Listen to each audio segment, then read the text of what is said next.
In the quiet town of Maple Hollow, a 10-year-old girl vanished while walking her dog, leaving behind no footprints, no screams, no goodbye.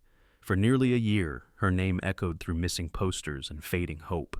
But when a thermal drone spotted a lone dog tied deep in the woods, everything changed.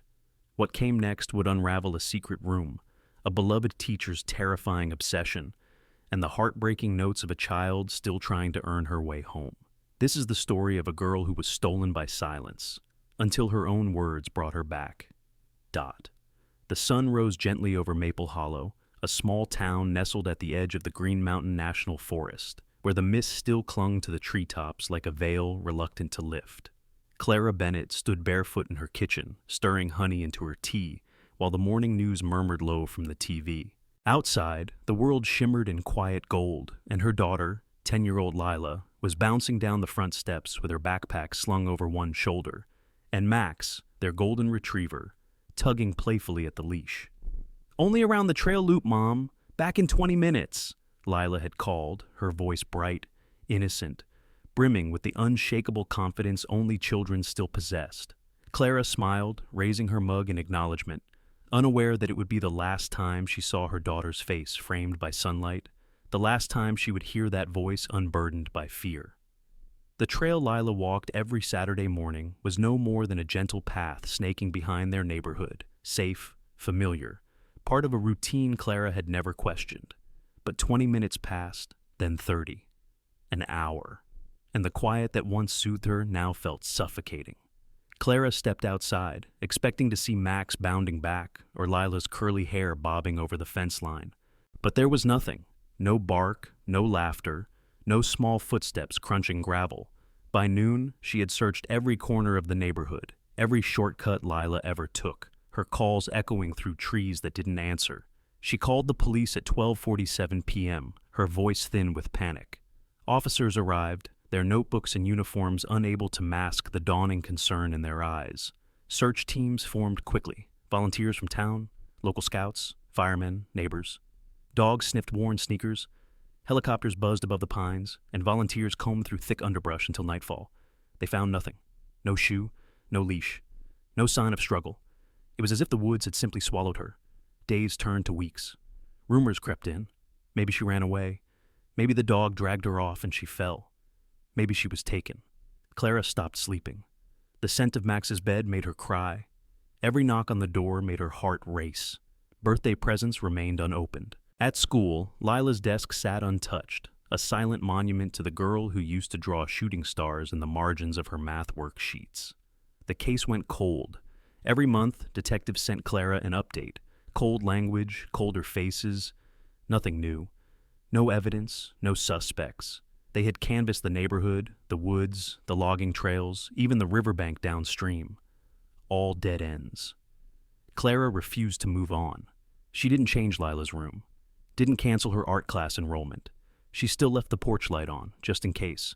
People began to speak to her with the kind of tenderness reserved for widows and ghosts. "You have to take care of yourself," they'd say, avoiding her eyes. "It's been so long." But for Clara, time didn't pass. It coiled, tight and cruel, around the moment her daughter disappeared, and every tick of the clock was another heartbeat, pulsing against a wound that never closed. Then, exactly 1 year later, a phone call shattered the silence. A local elk hunter named George Whitaker had been flying a thermal drone over the forest's northwest quadrant, monitoring migration patterns before dawn. He saw a heat signature near the base of an old maple tree, an animal, medium-sized, tied to something. Thinking it might be a trapped coyote or injured pet, he zoomed in. What he saw made him freeze. It was a golden retriever, alive, trembling, thin, but unmistakably groomed. The drone footage showed a collar, blue nylon, no tags, and a patch of fur matted with what looked like fresh rope burn. George landed the drone and called Fish and Wildlife. Within the hour, rangers arrived, hiked in, and rescued the dog. A scan of the microchip confirmed it.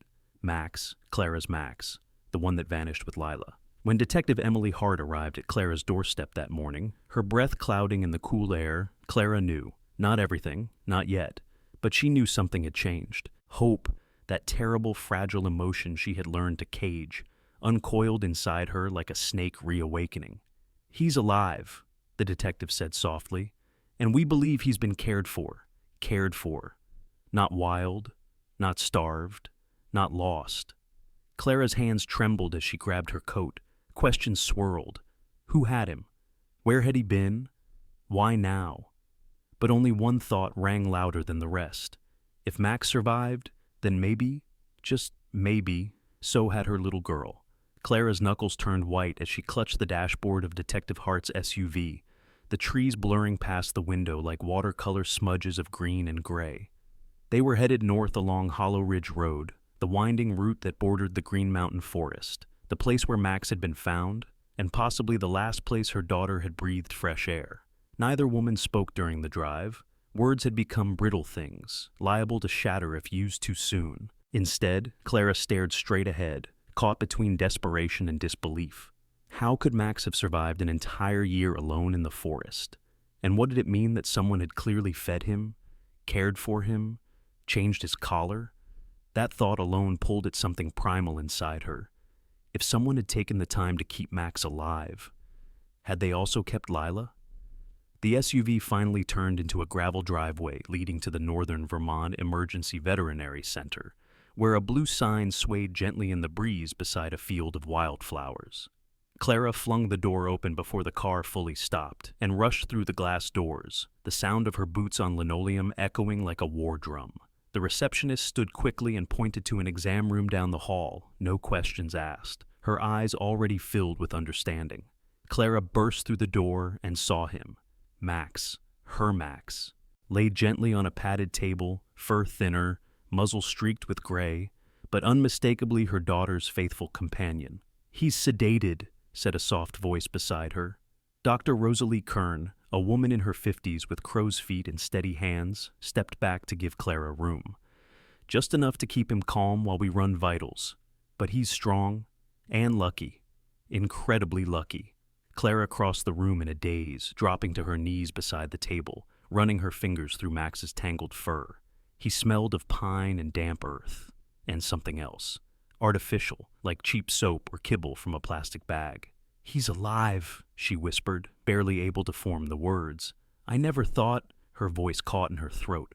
Dr. Kern nodded, then lifted Max's front paw gently. "He's dehydrated, but we found something remarkable. His stomach was full when he was brought in. Recent dry food, likely from within the past 12 hours. Clara's head snapped up. 12? Yes. Someone's been feeding him. Regularly. We also found rope marks around his neck. Fresh. Not from a year ago. As if he'd only recently been tied to that tree." Detective Hart, standing behind them, let out a quiet exhale, meaning someone left him there, deliberately, and timed it close enough to when the drone was flying overhead to ensure he'd be seen.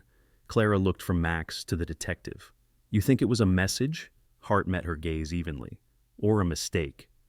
Either way, it's our first real lead in 12 months. Who would care for a dog for a year just to tie him up like that?" Clara's voice cracked. "It doesn't make sense. Unless," Dr. Kern interjected gently, "it was part of something else." She reached behind Max's neck and pulled the collar into view. "This isn't the one he went missing with, is it?" Clara stared at the plain nylon band, unmarked, no tags. "No," she whispered. "His was red leather. It had his name, our address, everything. I made it myself. Someone swapped it. Likely to avoid identification if he was found too soon." The detective scribbled something in her notebook. "But again, the question is why feed him for so long? Why not let him go? Why not end it?" Clara couldn't answer. She didn't want to. Her hands found the rhythm of Max's breathing. Soft, warm, real. A lifeline in a world that had gone cold. Her mind churned with possibilities, each darker than the last. What if Lila had been held somewhere nearby? What if Max was a test to see how close they were watching? What if someone had been playing God with her child's fate, one leash tug at a time? "He was healthy," Dr. Kern continued, "worn down, but fed. That means whoever did this didn't see him as disposable. They were keeping him alive for a reason." Hart stepped forward, lowering her voice. "Mrs. Bennett, I know this is overwhelming, but we need your help now more than ever. We're mobilizing search teams to comb the area near where Max was found. But you know your daughter better than anyone. Places she liked, Trails she preferred, old stories, hideouts, anything might help. Clara nodded slowly. There's a place. She used to call it the Whispering Trees, a cluster of birches near where the stream forks. She'd go there when she wanted to be alone. Said the wind sounded like secrets. Hart's brow furrowed. We'll start there. But just as Clara turned to follow the detective out, a sudden chill ran through her. She looked back at Max one last time, and for the briefest moment, her eyes flicked to something strange, barely visible under his front paw. A faint imprint on the fur. Letters. Blocky. Printed. As if something had pressed against his coat regularly. She leaned closer. There, in ghost-like outline she could barely make out, RMS 214, her breath caught. A code, a location, a room number. She stared at it, memorizing every curve and angle. The signal in the pines hadn't just been heat, it had been a message. Someone had made sure Max was seen, marked. Clara rose to her feet slowly, her pulse suddenly loud in her ears. The forest had spoken, and this time, she was ready to listen. Clara sat at the kitchen table that night, the house too quiet around her, the corners echoing with memory. Max was still at the veterinary clinic for observation, and without the soft jingle of his collar or the weight of his head on her knee, the silence pressed in like a presence. On the table before her lay 3 objects. The drone photograph of Max tied to the pine tree, a notepad scrawled with potential meanings for RMS 214, and a faded school directory from Maple Hollow Elementary that she had dug out of a dusty drawer. She hadn't planned to go searching through it. She hadn't planned to feel suspicion toward anyone in her daughter's old life. But the imprint on Max's fur, those stark, silent letters, demanded that she question everything. Room 214. It wasn't a common classroom in the main wing. Clara had walked Lila through those halls a dozen times. Rooms in the elementary wing topped out at 130. She opened the directory and traced her finger down the list of staff and classrooms. Then she found it. In the annex building behind the gymnasium, where the older after-school programs were held. RMS Annex, Room 214. Mr. Eric Lawson, Visual Arts Coordinator. Her stomach turned. Mr. Lawson, the friendly, soft-spoken art teacher with salt and pepper hair, always dressed in cozy flannels and corduroy jackets. He had sent flowers after the disappearance, handwritten cards, had even attended 2 of the community vigils. He had tutored Lila after school, had once said she had a rare eye for perspective. Clara had liked him, trusted him. Lila had trusted him. But now, that quiet, studious demeanor sat differently in her memory. Too precise, too curated. He had avoided attention. He hadn't spoken too much or too little. And now his classroom number, RMS 214, was imprinted into her missing dog's coat. Clara stood up, heart pounding, and walked into Lila's room for the first time in weeks. The scent of her daughter lingered faintly, lavender lotion and pencil shavings. The walls were still lined with drawings, awards, birthday cards. On the desk sat Lila's sketch pad, where she'd scribbled colorful dreams of forests, unicorns, and comic strips featuring Max as a superhero. Clara flipped through the pages slowly. Then she stopped. On a page near the middle, hidden among the childish artwork, was something jarringly different. A sketch of a narrow rectangular room. Bare walls, a desk, a single chair, a large window drawn as shaded glass, and in the corner, a dog bowl. Underneath the sketch, in tiny handwriting, Lila had written, "Practice room, Tuesday and Thursday, special sessions." Clara's knees buckled and she dropped onto the bed. Special sessions. It sounded like a reward. Or worse, a secret. She flipped the sketch pad back further. More normal drawings. Then again, in the margin of a jungle drawing, Mr. L says this one is my best yet. And then, disturbingly, he says I can't tell Mom. She'd get jealous. The next page, a heart-shaped locket. Reward if I finish all my work before Friday. Clara pressed the sketch pad to her chest. This wasn't art tutoring. This was manipulation. Grooming. Subtle, disguised as encouragement. And it had started before the disappearance. Her mind reeled. Why hadn't she noticed? Why hadn't anyone? She grabbed her phone and opened the email archives from Lila's school. Search, Lawson. 3 results. One of them, a casual message from Mr. Lawson, dated 6 months before Lila vanished, thanking Clara for allowing extra creative time during late pickups. Late pickup she hadn't thought to question. He had framed it as mentorship. Clara had thought it sweet, nurturing. But now, it looked like an opening. A pattern. She called Detective Hart immediately. "I found something," Clara said, her voice shaking. "A classroom number, a drawing, notes. There's something wrong with him, with Lawson." Hart listened quietly, then said, "I've already requested background checks on all faculty with annex access, Lawson included. We'll need to search room 214 and interview other students who worked with him. But, Clara, if you have reason to believe he's involved, please don't approach him alone." "I won't," she lied, staring at the clock. It was nearly 10 p.m., but she couldn't wait. She needed to see that room. To stand where Lila may have stood, to feel whatever feeling lived inside its walls. She grabbed her coat and car keys, slipped the sketch pad into her bag, and drove through the sleeping town. Maple Hollow Elementary loomed ahead, its tall white facade silvered by moonlight. The annex stood dark behind the main building, connected only by a narrow sidewalk. Clara parked in the lot, the echo of gravel under her tires the only sound. She slipped past the gym doors, around the back, and approached the annex's side entrance. To her surprise, the door wasn't fully latched. Her heart leapt. Was someone inside? Her hand hesitated at the knob. Then she pushed it open slowly. The hallway was dim, lit only by an emergency bulb casting long shadows. She walked past room 212, then 213. When she reached 214, she stopped. The door was closed. A golden nameplate read, "Mr. E. Lawson, Visual Arts." Her fingers brushed the wood. She tried the handle. Locked. But then, faintly, almost imperceptibly, she heard something behind the door. A click. A chair scraping against linoleum. Clara backed away slowly, holding her breath. Someone was in there. And if her instincts were right, that someone wasn't working late. She turned and walked, fast but quiet, back down the hallway, adrenaline in her throat. She had seen enough. She needed Hart.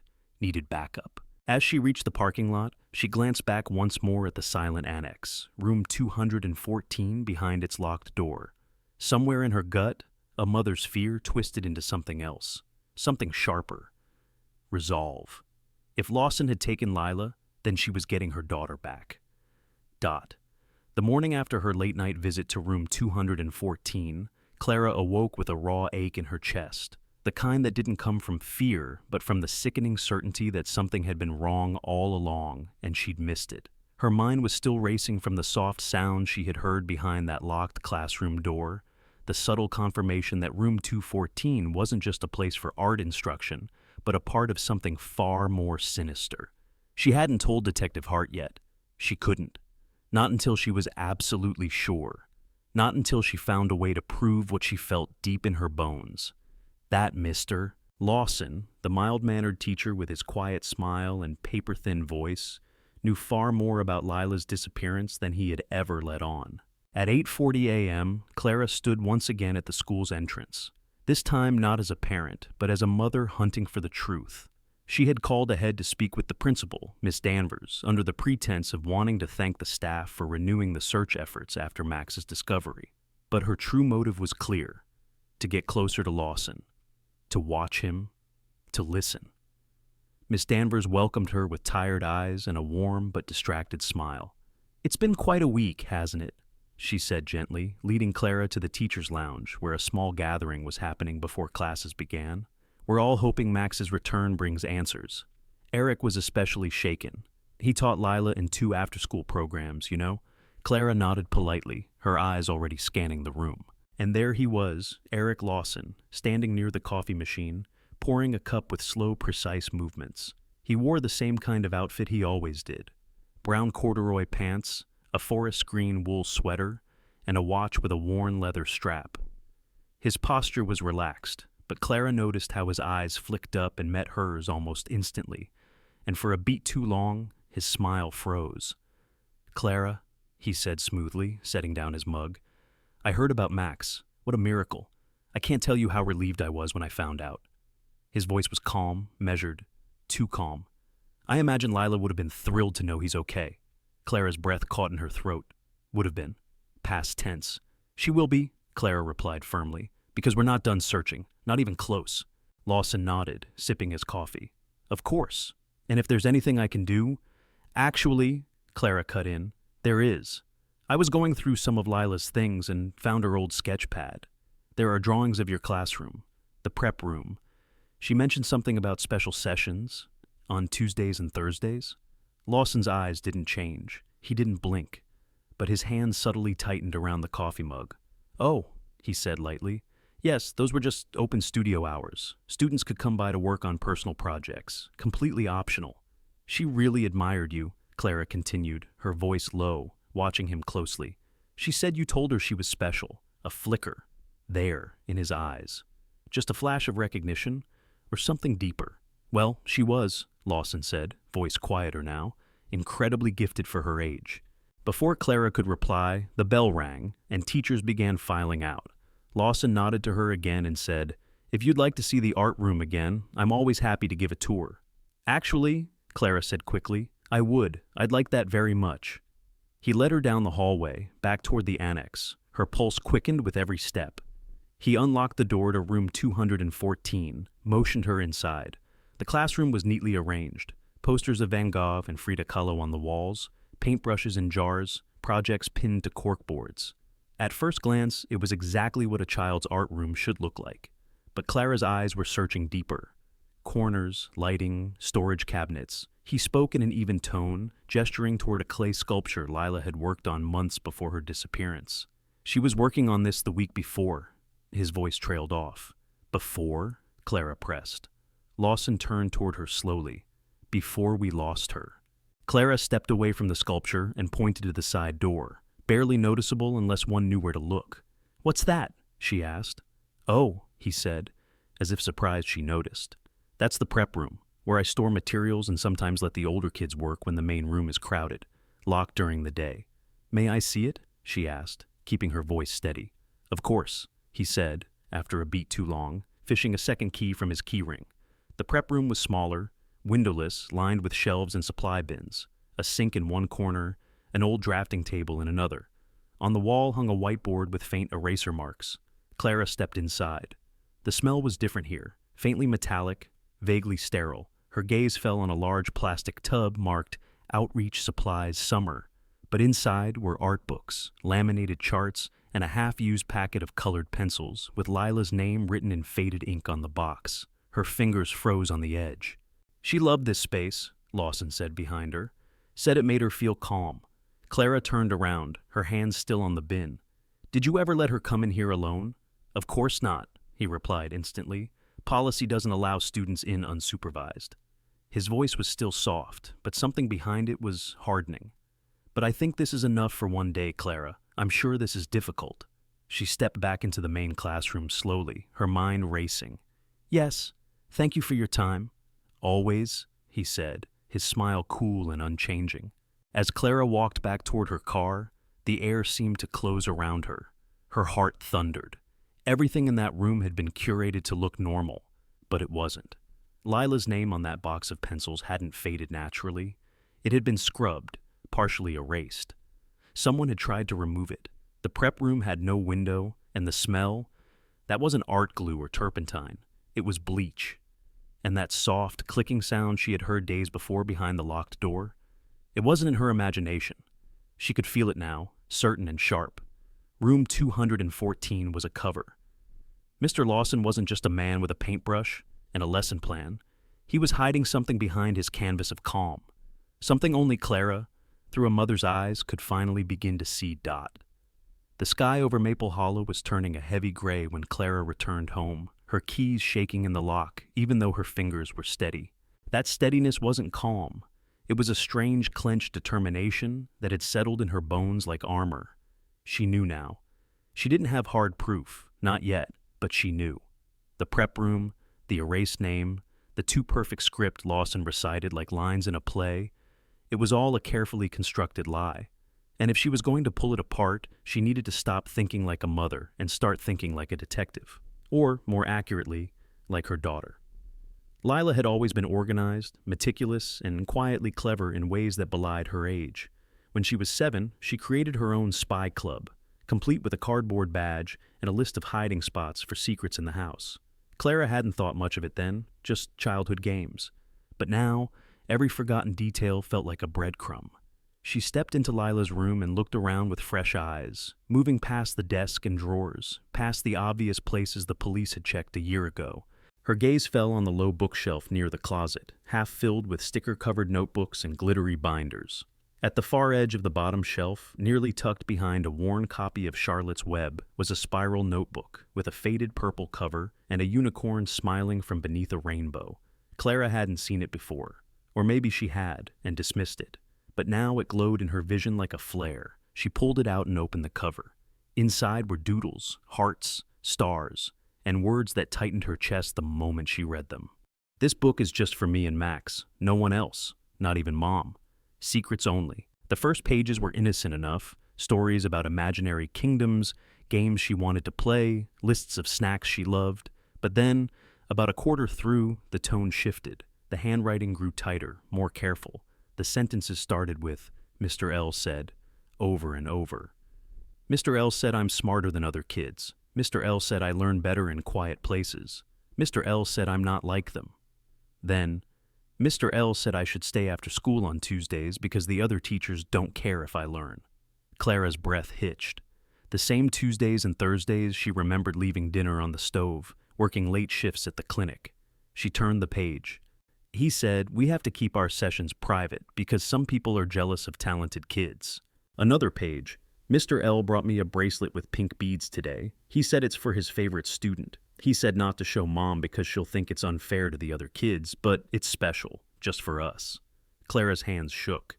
She flipped again. "He told me not to tell anyone we use the little room because other kids might break the quiet. He said it's just for learning. I believe him." A small sketch showed a narrow windowless space with shelves, a stool, and a table, identical to the prep room, and beneath it, scribbled in faint pencil, was a note that made Clara's stomach turn. "He says when I'm ready, we'll move to the big quiet room, a place where no one will interrupt, where I can focus forever." She dropped the notebook to the floor and staggered backward. Forever. He had been planning it.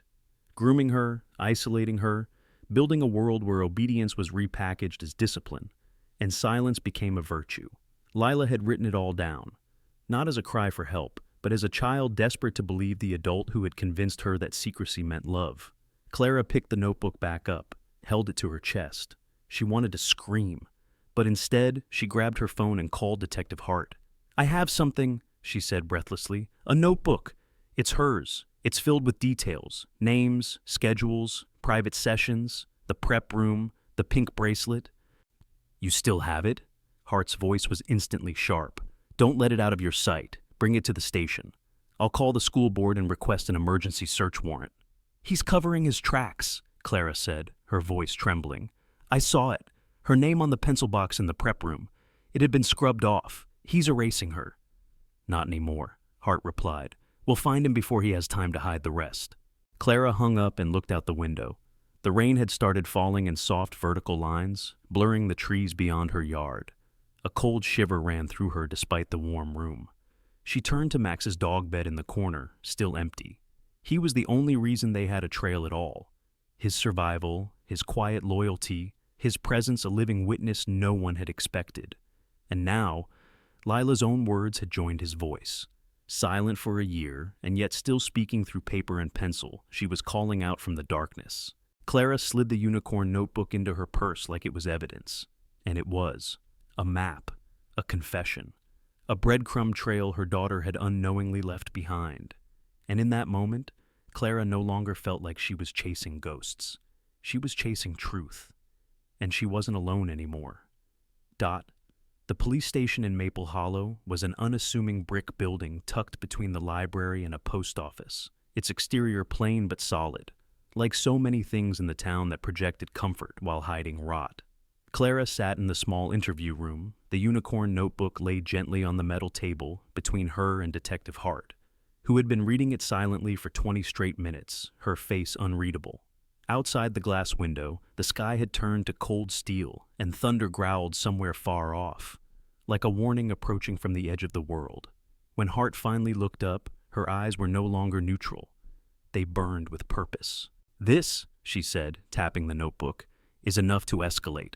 "You believe me now?" Clara said, not as a question but a quiet demand. I do, Hart replied. The tone, the grooming language, the scheduled secrecy. This isn't just circumstantial anymore. This is a roadmap. She turned a few pages to the sketch of the big, quiet room, the phrase Lila had scrawled in faint pencil, surrounded by hearts and stars, as if she had no idea the depth of what she was truly describing. He was creating his own curriculum, Hart said grimly, a world where no one else could interfere, where he could dictate what learning meant, what obedience looked like, and all under the guise of nurturing her potential. He told her she was safe, Clara said, her voice tightening. That secrecy meant safety. That hiding was part of her education. And now, she didn't finish. Hart didn't need her to. An hour later, 3 patrol cars were dispatched to Maple Hollow Elementary. Clara wasn't permitted to ride along, but Hart promised to keep her updated by the hour. We're searching the prep room first, she'd said. And if there's a single piece of evidence, anything with Lila's name, even dust disturbed in the wrong place, we'll push for a full warrant on his residence. Clara stood in the parking lot, phone clenched in one hand, notebook in the other, her skin buzzing with nerves. She didn't go home. Couldn't. Instead, she drove to a park bench near the river, the same one where she used to bring Lila for picnic lunches and sidewalk chalk games. Her daughter had drawn unicorns and galaxies on the pavement, told stories about planets ruled by talking dogs and schools run by fairies. Lila had believed in safety. She had believed in kindness, and someone had weaponized that belief. Her phone buzzed. Hart. Clara answered on the first ring. We found it, Hart said without preamble. The pink bracelet, in a storage bin marked scrap beads, same one Lila drew in her notebook. Clara squeezed her eyes shut. That's enough, right? It's enough to detain him for questioning. Officers are on the way to his home now. Stay close to your phone. The call ended. Clara lowered the phone and looked out over the river. For a moment, she could see Lila at age 7, barefoot on the rocks, laughing as Max splashed beside her. That moment flashed and disappeared, replaced by the hollow silence of the last 12 months. She wasn't ready to hope yet, but she was ready to fight. Back at the station, things moved fast. Lawson was found at his residence just after noon, still dressed in his classroom clothes, grading papers at the dining table. He didn't resist arrest. He didn't even look surprised. You don't understand, he told the officers as they cuffed him. I was giving her what no one else could. At the precinct, he was calm at first, composed, even polite, until Hart brought out the unicorn notebook, until she laid it in front of him, open to the page where Lila had drawn the quiet room with the note. When I'm ready, we'll move there. Forever. Then his mask cracked. Not dramatically, not in a Hollywood way, but subtly, like a surface splitting along an old fault line. His eyes darted once, his jaw tightened, and his hands, cuffed on the table, twitched. She needed order, he said after a long silence. She needed someone who understood the pressure she was under. Her mother didn't. She was always tired, always rushing. You could see it in Lila's posture, in her work. I gave her peace. You isolated her, Hart said. You made her fear the outside world. You made her think hiding was the same as healing. Lawson's eyes gleamed strangely. You call it hiding, I call it sanctuary. Hart didn't press further then. She stood and walked out of the room, into the hallway where Clara was waiting with white knuckles. He's not confessing yet, she said, but he's talking like a man who believes what he did was justified. That makes him dangerous. Did he say where she is? Clara whispered. Hart shook her head. Not yet. But if he kept her somewhere, it wasn't the school. He was too careful. We're checking his property records now. If there's any secondary location... Her voice trailed off. She didn't need to finish. They both knew what that meant. Then Hart's radio crackled. A deputy's voice came through. Detective Hart, we've pulled property logs. Lawson inherited a second property just outside town. A farmhouse. Used to belong to his grandmother. It's been off the rental market for a year. Address? Old Mill Road, number 3387. Clara's heart stopped. She knew that road.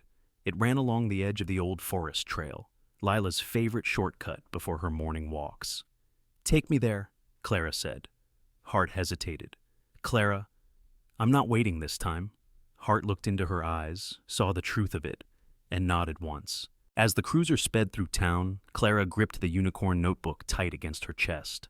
The words inside weren't just evidence. They were Lila's voice, calling from a place where no child should ever be left alone. And if that house held even a fragment of her daughter's presence, then Clara would be the one to open the door and bring her home. The cruiser curved off the main highway and onto Old Mill Road, tires crunching over gravel as the dense tree line closed in like a secret being kept. Clara sat beside Detective Hart in the passenger seat, her breath shallow, heart thudding a frantic rhythm against the unicorn notebook she still clutched like a shield. The road narrowed the deeper they drove, hemmed in by ancient maples and low-hanging birches that blocked out the noon sun. And then, rising into view from a bend in the road, stood the house, a faded two-story farmhouse with peeling white paint, a sagging porch, and ivy that crawled up its side like a living scar. It might have looked quaint to someone else, a remnant of Vermont's rustic past. But to Clara, it looked like a place that had learned how to stay quiet, a place that knew how to hide things. Hart parked behind a patrol car already stationed near the driveway, where two deputies stood waiting with flashlights and crowbars. "No response," one of them said. "Doors locked, curtains drawn, mails piled up. Looks like no one's lived here for a while." "Except someone has," Clara said, her voice low. "He took it off the rental market 3 weeks before Lila vanished. That wasn't a coincidence." Hart nodded and gave the signal. One of the officers stepped up to the porch and knocked. 3 sharp raps that echoed like gunshots in the silence. No answer. On the second knock, he gave up the pretense and drove his shoulder into the door. It gave way with a loud crack. Inside, the house smelled of dust and mothballs, but underneath that, something else. Something faint and chemical. Hart went first, flashlight slicing through the dim hallway. The furniture was sparse, old-fashioned. A lace-covered couch, a coffee table stacked with newspapers from last year, a silent television with rabbit ear antennas. "No signs of recent habitation," one deputy muttered. But Clara wasn't looking for signs of life in the living room. She moved past the fireplace, into the kitchen, scanning for any disturbance. The floor was clean, too clean, not dusty like the rest of the house. A broom leaned neatly against the fridge. A fresh box of cereal sat on the counter, unopened. Someone had been here. Not living exactly, but preparing. "Basement access?" Hart asked. One officer pointed to a narrow door beside the pantry. It was locked with a deadbolt. Hart produced the ring of keys taken from Lawson and found a match. The bolt clicked open. They descended the creaking steps carefully, the air growing colder and denser with each footfall. Clara's lungs tightened. The basement was half-finished, with cement floors and exposed beams. But it wasn't empty. Against one wall was a wooden workbench, shelves stacked with boxes labeled school supplies, reference books, art projects. Hart scanned the labels, pulling boxes down. Inside were flashcards, notebooks, art portfolios. Clara froze when she saw a familiar rainbow sticker stuck to the corner of a folder. Lila's folder. "She was here," Clara whispered, her voice cracking. "She was here." Hart dropped to one knee, flipping open the folder. Inside, essays in Lila's handwriting, a math worksheet dated 4 months ago, a sketch of a mountain landscape with Max's name written in the corner. Then Hart's flashlight caught something else, a dark, narrow doorway tucked into the far wall, barely tall enough to stand in. A faint glow flickered under its frame. "Deputy, cover the back," Hart said, and approached slowly. She tried the handle, locked. Another key turned, and the door creaked open. The room was smaller than expected. Stone walls and low ceiling, clearly once a root cellar, but it had been transformed. A single cot with a fleece blanket sat in the corner. A bookshelf held elementary school readers and spiral notebooks. A whiteboard was mounted to one wall, crowded with math problems and motivational quotes in neat handwriting. "Hard work equals signs success. Don't fall behind or the world will leave you." A small desk held a plastic tray with a sandwich, an apple, and a glass of milk. Everything in the room was clean, arranged with sterile precision, like a twisted version of a classroom or a child's dormitory. Clara stepped inside and felt the air shift, thick with the echoes of days spent in silence, of whispered instructions, of lessons no child should be forced to learn. On the desk, beside the lunch tray, sat a single item that shattered her composure. A pencil with Lila's name etched into its side, the tip freshly sharpened. She reached for it with trembling fingers. "This was a prison," she whispered. "He turned it into a lesson plan." "He conditioned her," Hart said quietly, "to think she was still in school, still learning. but it was control, Clara. Total control. Where is she now? Clara's voice rose, desperation leaking through her composure. If this room is empty, where did he take her? Where did he go? He's in custody, Hart reminded her, stepping back into the hallway. He hasn't spoken yet, but this, she gestured to the room, this is enough. We can bring charges now. We can search his digital records, emails, GPS. We'll find her. But what if she's not somewhere else? Clara said, suddenly frozen. Her eyes turned to the far wall of the cellar, where a new patch of concrete glistened slightly in the dim light. What if he didn't move her? Hart followed her gaze. A long beat of silence passed. Then she turned to the deputy. Get the forensics team, now. As the others moved into action, Clara backed away from the doorway, her legs shaking beneath her. This house had become a mausoleum for everything Lila had lost. Freedom, childhood, trust. And somewhere, maybe still inside these walls, her daughter was waiting. Waiting for someone to believe what the unicorn notebook had been trying to say all along. She's still out there. But not for long.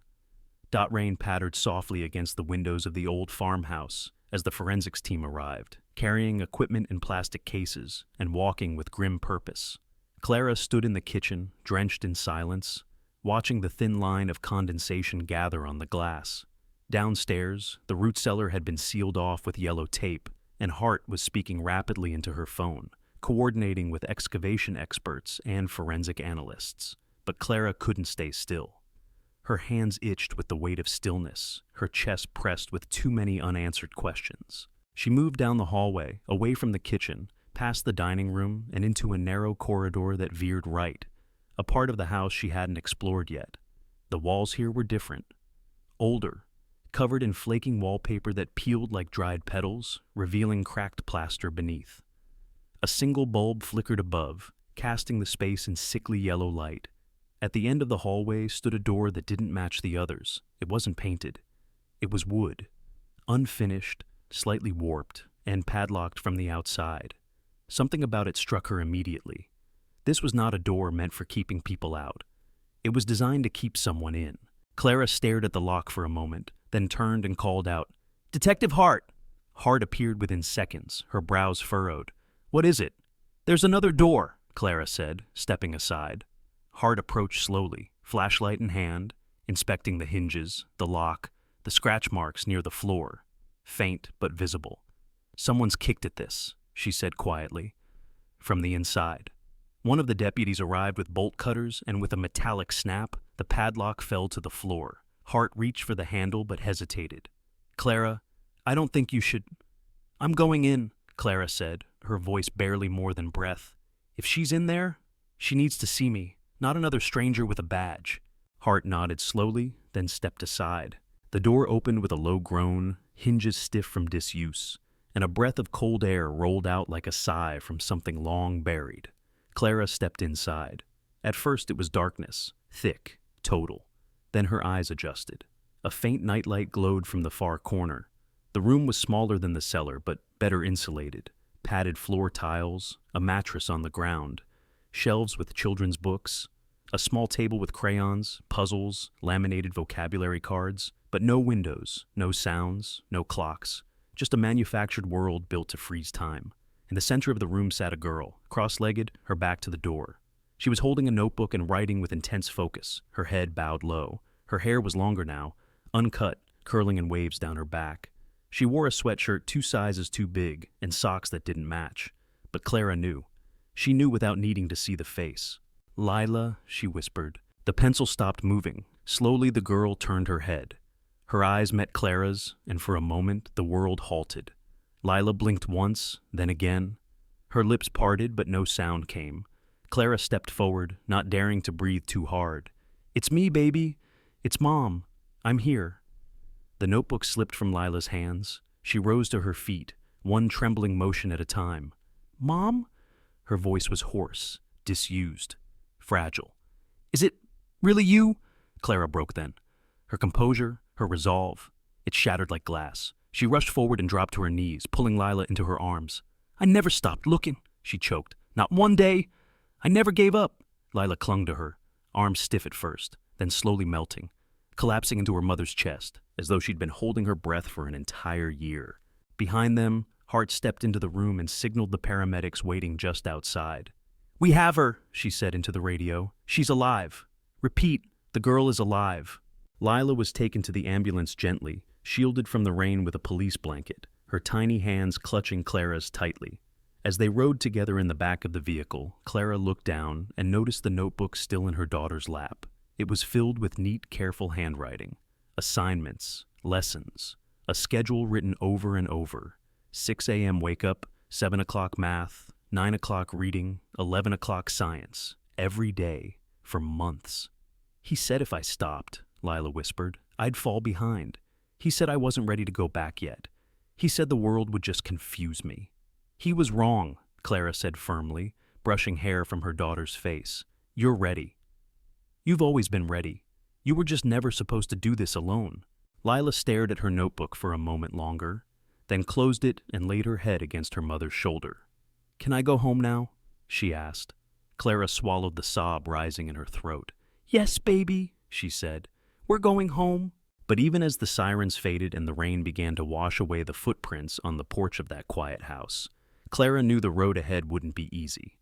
Lila had survived the dark, but the echoes of what had been whispered to her every day, those would take longer to unlearn. And somewhere inside her mother's heart, Clara swore an oath. Whatever he taught her, I will help her unlearn it. Word by word, day by day. The fluorescent lights of St. Helena Pediatric Hospital buzzed faintly overhead as Clara sat beside her daughter's hospital bed, the smell of antiseptic and fresh linens lacing the sterile air. Lila was sleeping now, her breathing steady, but her small hands still twitched occasionally, as if gripping an invisible pencil. It had been just 2 days since Clara had pulled her from that silent room behind the farmhouse wall, but already it felt like time had folded strangely, like the year of absence had spilled into the present and seeped into every corner of their lives. The doctors had confirmed what Clara feared. Lila was physically underweight, slightly anemic, but otherwise healthy. No signs of physical abuse. No bruises, no restraints. But that was the insidious genius of it, wasn't it? He hadn't needed chains, he used rules, routine, rigid expectations dressed as kindness. And worst of all, he used school, the one thing Lila trusted most, to imprison her. That night, after Lila fell asleep, Clara sat with Detective Hart in the family consultation room down the hall, the unicorn notebook now joined by a new item, the notebook Lila had been clutching when they found her. Hart opened it carefully, flipping through the first dozen pages. They were filled with multiplication tables, science notes, spelling tests, but not real ones. Assignments crafted by him, sometimes with dates going back only days, sometimes with no dates at all. The handwriting was perfect, the margins tight, but every page was haunted. "He built an entire curriculum for her," Hart said softly. "A psychological curriculum, conditioning. It looks like he created assignments every day just to keep her believing she was still in school. She never stopped," Clara whispered, "even when no one graded it, even when he left her alone for days at a time. She just kept writing." Hart nodded. The structure kept her obedient, and the promise that if she worked hard enough, she'd earn freedom. It's classic trauma bonding. He made perfection feel like survival. Clara flipped further ahead and stopped at a page that made her stomach twist. It was titled, "Why I Am Not Ready to Go Home." Written in Lila's clean, looping handwriting, the page read like a confession, like something rehearsed or repeated aloud over and over. "I make mistakes. Mom gets tired. I talk too much. I fall behind. I get distracted. Mr. C says I'm not strong enough for outside school yet. I will be soon if I keep working hard." Below it, in red ink, his handwriting, were notes like a teacher might leave. "Needs more detail. Be specific about your weaknesses. Rewrite." Clara slammed the notebook shut. Her hands were shaking. "He turned my daughter into a project. A checklist." Hart's voice was low but steady. "He turned her self-worth into something conditional. That's why she didn't run, why she didn't scream. He convinced her this was all for her own good." The next morning, Lila stirred just before dawn. Clara was at her side instantly. "Hey, baby," she whispered. Lila blinked, then reached for her mother's hand. "Did I miss my test?" The words hit like a punch. Clara steadied her breath. "No, sweetheart, there's no test. You're safe. There are no more tests." "But I didn't finish my essay," Lila said, her voice barely above a whisper. He said if I didn't finish, I wouldn't be allowed to go to college. He said you wouldn't be proud of me." Clara leaned forward and pulled her daughter gently into her arms. "You don't have to prove anything to me," she said through tears. "You're already everything I'm proud of. Just being here, just coming back to me, is all I'll ever need." Lila didn't cry. Not then. She just sat quietly in her mother's arms, as if learning, slowly, that love didn't have to be earned through perfect spelling or memorized formulas. That night, when Clara returned home briefly to shower and gather clothes, she opened Lila's old bookshelf again. She pulled out other sketchbooks, other notebooks, and she began to notice a pattern, a gradual shift in tone in the months leading up to the disappearance. Less joy, more worry. Pages with small notes like, "Don't forget to smile. He notices when I forget." And, "If I do really good this week, I might get another bracelet." Even before Lila vanished, she had begun living under his shadow. Clara sank to the floor, surrounded by evidence she hadn't seen because she hadn't known what to look for. But now she did. And she would spend the rest of her life rewriting every false belief her daughter had been taught. The next day, she brought Lila a new notebook, one with no lines, no assignments, no rules, just empty pages and colored pencils. "This one's not for school," she said, placing it gently in Lila's lap. "It's just for you. Draw, write, or don't. You get to choose now." Lila touched the cover like it was something sacred. She looked up. "And if I don't finish it?" Clara smiled. "Then we'll still go out for ice cream." And that was when Lila finally smiled back. The courthouse in Maple Hollow had never held a crowd so large, so tense, or so hushed. Every seat was filled. Reporters lined the back wall, their pens and cameras poised like weapons aimed not at the man on trial, but at the silence that had once protected him. In the defendant's chair sat Everett Lawson, once beloved, now exposed. He wore the same calm expression he'd worn in the classroom, the same tightly pressed collar, the same quiet authority that had lulled everyone into trust. But now, that expression looked like a mask stretched too tightly over something hollow. Clara sat in the front row, Lila's hand curled inside hers, though the girl stared forward with a blank, unreadable gaze. It had been 6 months since her rescue, since the basement, since the notebook titled, "Why I Am Not Ready to Go Home." In those 6 months, she had begun speaking in fuller sentences again, had laughed, once, during a movie night. But her smiles were still cautious things, offered like apologies. And this courtroom was the final chapter Clara prayed they could close together. The prosecutor, a woman from the state's Special Victims Unit, moved with the precision of a surgeon.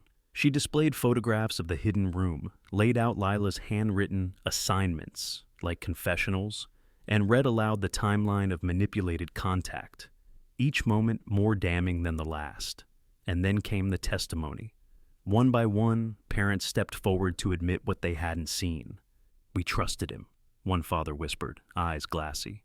"He called our kids gifted, told us he was helping them catch up. We never thought to ask how." A teacher followed, voice shaking. "I saw him alone with Lila after school a few times. I thought he had permission. I didn't question it." Then Hart took the stand. Calm, steady, clinical. She described the prep room, the forged logbooks, the custom assignments, and the final moment when they opened the door on Old Mill Road. When they found Lila, Clara could barely breathe through it. But she held her daughter's hand tighter, as if willing her to feel every word. And then on the third day, they called Lila. The judge had allowed her testimony via closed circuit. She sat in a separate room, her hair neatly braided, the unicorn notebook sitting beside her like a friend. A child advocate sat beside her. The courtroom held its breath as her voice came through the speakers, small but clear. "He said I was special," Lila began. "He said I needed extra work so I wouldn't fall behind. He said the world was too loud, that Mom was too tired, that if I did well, I'd get to go home." "Did he ever hurt you, Lila?" the prosecutor asked gently. "No," she said, "but he made me afraid to stop. He made me think I had to keep being perfect, or else I'd disappoint him. Or disappoint you, Mom." Her voice cracked on the last word. Clara turned away, tears falling freely now. "And did you ever ask to leave?" "Yes," Lila whispered, "but he said I wasn't ready. He said the world would laugh at me, that Mom would be mad." "And do you believe that now?" There was a long pause, then, "No, I don't. I know he lied." The defense tried to argue mental delusion, claiming Lawson believed he was protecting Lila from a broken system, that his intentions were noble, if unorthodox. But no one bought it. Not with Lila's notebook in evidence, not with the photos, not with the custom curriculum created to groom obedience, not with the bracelet still bagged in evidence, pink beads spelling out "smart girl." The verdict came quickly. Guilty on every count. Child endangerment, unlawful detainment, psychological manipulation of a minor, obstruction of investigation. As the judge read the sentence, 35 years without parole, Lawson sat motionless. No protest. No remorse. Just silence. Perhaps his first true silence in years. Outside, the crowd erupted. Reporters shouted questions. Community members wept and hugged. But Clara and Lila walked past it all, unnoticed, toward the parking lot, hand in hand. "Is he going to jail forever?" Lila asked. "Long enough," Clara replied, "and he'll never hurt anyone again." Lila was quiet for a long time. Then she said, "I'm glad the unicorn notebook helped." Clara smiled through tears. "Me too. You saved yourself, baby. You left a trail I could follow. You never gave up." That night, back home, Clara tucked her daughter into bed and sat beside her for a while, watching as Lila drew in her new sketchbook.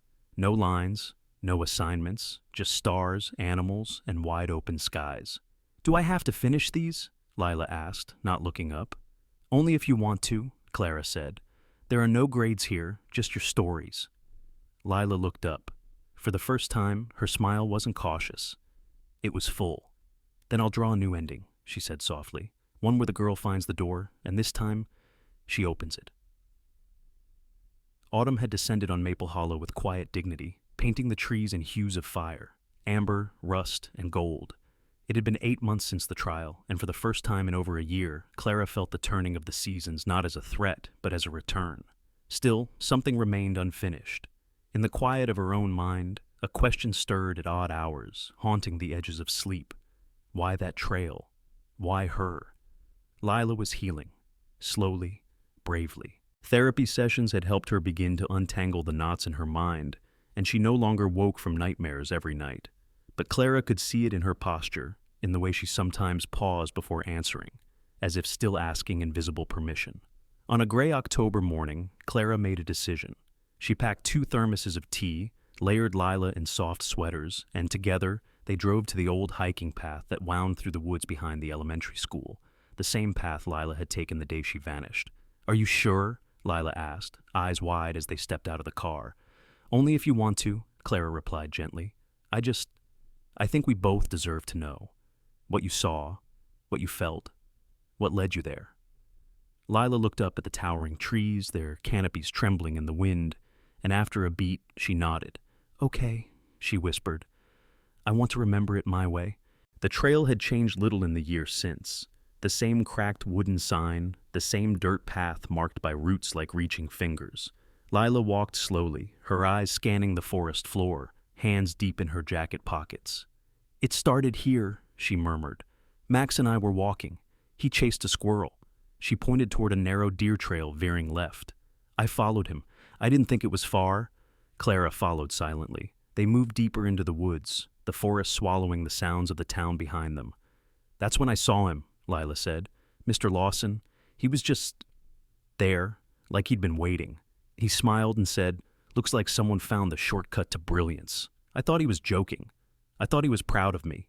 Her voice trembled. "He said Max ran toward the road, that he'd catch him, but he never did." Clara swallowed hard. "Do you think he planned it?" Lila hesitated. "I don't know. Maybe he didn't follow me that day. Maybe he just knew I'd be there. Or maybe he left something. Bait. I remember a squeaky toy on the ground. Max loved squeaky toys. I thought it was just lucky." She stopped walking and knelt down, fingers brushing the undergrowth. "This is where I waited for hours. I kept thinking Max would come back, that Mom would come yelling like she always did." She looked up. "You didn't yell." "I didn't know where to look," Clara whispered, kneeling beside her. "I searched everywhere but this trail. I thought you'd walk to school the regular way." "I almost did," Lila said, her voice small, "but I wanted to show Max the forest." She paused, then added, "And I liked the quiet." Clara sat down beside her daughter, thermos in hand. "That's how he found his way in," she said. He used what you loved. Yeah, Lila said. He didn't chase me. He invited me. He said, come see the thinking place. I built it just for you. Her eyes grew distant. I thought it was a treehouse, something magical. She looked at Clara, her expression older than any 10-year-old should be. But it was a box, with no windows, and he locked the door. Silence fell between them like a final leaf drifting to the ground. Clara reached out and wrapped her arms around her daughter. I'm so sorry I wasn't there. You came, Lila said simply. You found me. That's what matters. They sat in stillness for a long while, the wind rustling through branches, nature whispering its own slow forgiveness. Then Clara said, let's mark this place, not as where you were taken, but where you came back. And from her backpack, she pulled out a flat stone they'd painted together at therapy, a unicorn in a field of stars with the words, I am my own light, scrawled in silver. Lila took it with reverence and placed it carefully among the roots of the tree she once waited beneath. Goodbye, old trail, she said quietly. You don't own me anymore. As they walked back toward the car, the clouds broke and sunlight poured through the branches. Clara looked down at her daughter, walking tall now, chin lifted, no longer the ghost she had rescued from the silence of a locked room. Lila was becoming her own story again. Not the girl who vanished, but the girl who found her way home, and then returned to close the loop, step by step, without fear. The afternoon sun warmed the living room windows of Clara's small home, as Lila sat curled on the couch, the unicorn notebook resting gently in her lap. It had traveled through darkness with her, across months of silence, and into the courtroom like a ghost bearing witness. Now, almost a year after her rescue, the pages were no longer a place of fear, but a space she had reclaimed. The therapist had asked her weeks ago if she wanted to keep writing, for herself, for closure, for others, and now Lila had chosen the final page. Her fingers ran over the familiar cover, its glittered horn now scratched, the pink edges smudged and worn.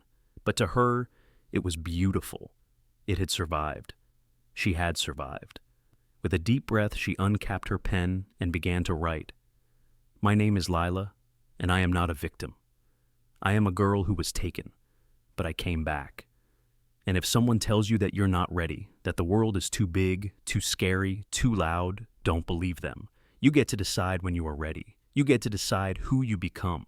I still get scared sometimes. I still dream of the room with no windows. But now, when I wake up, I draw stars, because stars don't need permission to shine. From the kitchen doorway, Clara watched silently, hand pressed to her chest. It was the first time Lila had written in that notebook since the trial, but it wasn't homework. It wasn't an assignment. It was truth, raw, real, unfiltered, a piece of her daughter the world had almost lost. When Lila finished, she stood up and carried the notebook to the bookshelf. Carefully, she placed it between Charlotte's Web and A Wrinkle in Time, not hidden, not buried, visible. Are you sure you want to keep it there? Clara asked softly. Yes, Lila nodded, because one day, someone else might need it. Then she turned and hugged her mother tight, her voice muffled in Clara's shoulder. It's not just mine anymore. It's for the next kid. The next girl who thinks she has to be perfect to be loved. Clara felt tears fill her eyes. You are perfect just by being you, she whispered. You always were. That night, as the house settled into silence and stars blinked into existence above Maple Hollow, Lila sat at her window with a blank sketchbook in her lap. This one had no rules, no grades, no red-inked corrections. Just clean, open space. Her pencil moved with confidence now, not rushed, not afraid. She drew herself, not as she was in that locked room, but as she felt now. Arms outstretched beneath a night sky, a unicorn at her side, and her hair blowing wild in the wind. Around her, words danced like magic spells. Brave, loved, enough. Outside, the leaves rustled gently, and the forest beyond the house stood silent. No longer menacing, but distant and still. Lila didn't fear it anymore, because she knew how to find her way home, and even more importantly, she knew how to leave a trail behind. The next morning, Clara found the new drawing taped to the fridge, beneath it a sticky note in her daughter's handwriting. No more tests, just life. She smiled through tears, touched it gently, and whispered, Yes, baby, just life. Down the hallway, the unicorn notebook sat quietly on the shelf, surrounded by stories. No longer a cry for help, but a symbol. Of strength, of return, of what happens when silence is broken and a little girl is finally heard. Lila's journey didn't end the day she was found. It began. In the space between survival and healing, she taught us something most adults forget, that silence can be a prison, but truth is always a key. For every child lost in someone else's version of perfection, for every voice made small by fear, Lila's story lights a path home. And sometimes, the bravest thing a child can do is pick up a pencil and write the ending herself. If this story moved you, share it. Because someone, somewhere, might be waiting behind their own hidden door, hoping to be found.